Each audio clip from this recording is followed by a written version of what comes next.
Vasyl Lomachenko wanted to go 12 rounds with Teofimo Lopez. He said as much after they'd weighed in the day before the fight.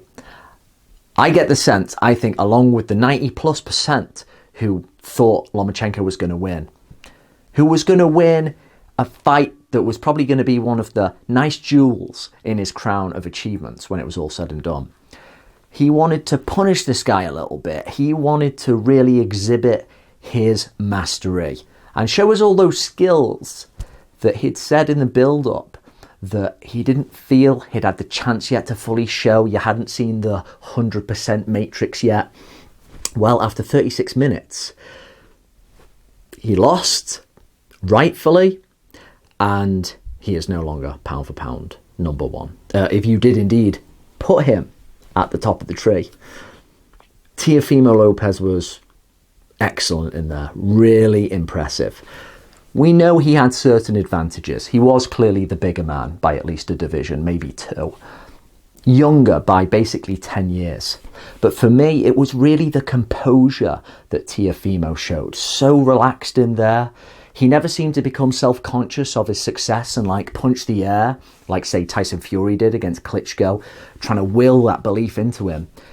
The way Teofimo conducted himself before, during and after the fight, it's as if he was just like, this is what I was made for. This was written and I'm just walking the path. He was so composed and calm and just picked the right punches.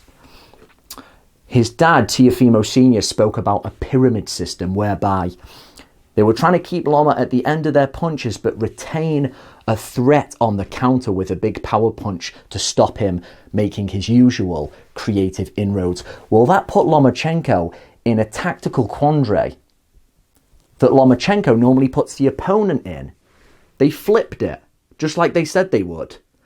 I saw nothing in Teofimo's career prior to this fight. Probably most of his fights hadn't gone long enough, in fairness, to see that he had this kind of ring generalship. But boom, at 23, he shows it.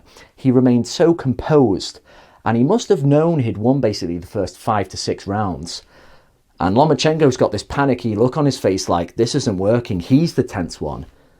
But Lopez remains composed. And with the discipline and the control of the range, the other thing that really impressed me was his shot selection. And I think that's what was making life harder for Lomachenko, who usually is dipping and bending at the waist and then manages to come in and then he gets going. Lopez was hitting to the body, then sometimes he was taking a back step. Then he had a very quick uppercut on the inside. And I think what Lomachenko discovered and made him even more hesitant was that Lopez has so many tools and shots that I don't know how to get in on this guy.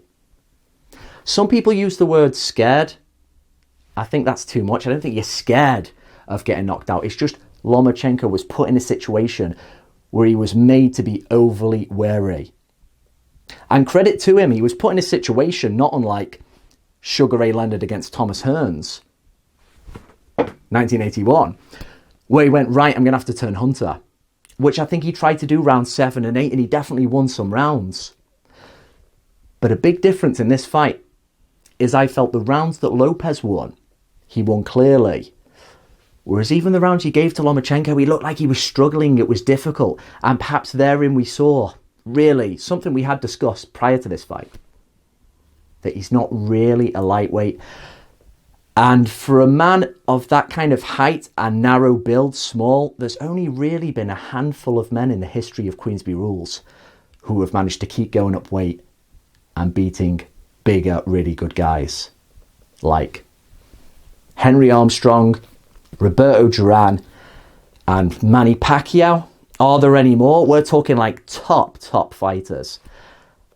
And while Lomachenko was doing so well in the likes of round 9 and 10, I questioned whether he'd really hurt Teofimo, who remained composed and was just had a fantastic last round to settle any dispute. Some people who were trying to say this is a draw, I can't really see a draw.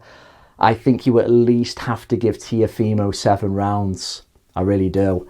The draw is a bit much. Maybe when you watched it and you trying to rationalise it. You think 6 rounds to Loma, but I can't do it. I just feel that Teofimo just blocked all exits in this fight and made sure with that last round that he was the rightful winner. Who the hell scored 1909? Oh, what's her name now? I forget now.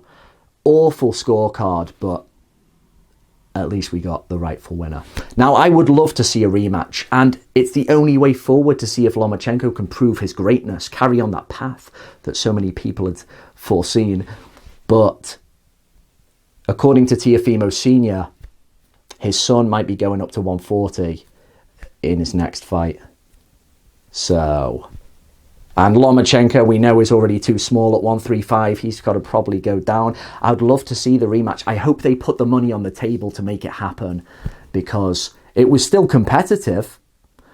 And I think Lomachenko deserves that chance to try and redeem himself and show some of that real greatness. But just a big congrats to Teofimo Lopez. Possible great fight with Devin Haney, who's just 21 himself in the future. I think the only real question is now, after doing that to Lomachenko, where does Teofimo deserve to rank pound for pound now?